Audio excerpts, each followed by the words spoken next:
naghahanda kami ng ano, papel. Ito papel na giniling to. Papel na giniling. Yan o.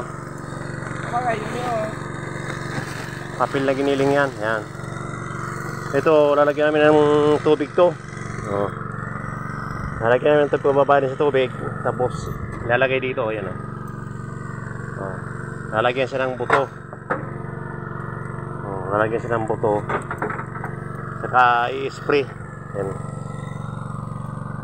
Ito yung hinahaloan to ng buto. Saka i-spray. Yan ang hydro seeding. Ganito yung hydro seeding. Tinatawag na hydro seeding. Giniling na papel. Pwede rin kukupit na pino. Yan. Yan. Haloan to ng buto.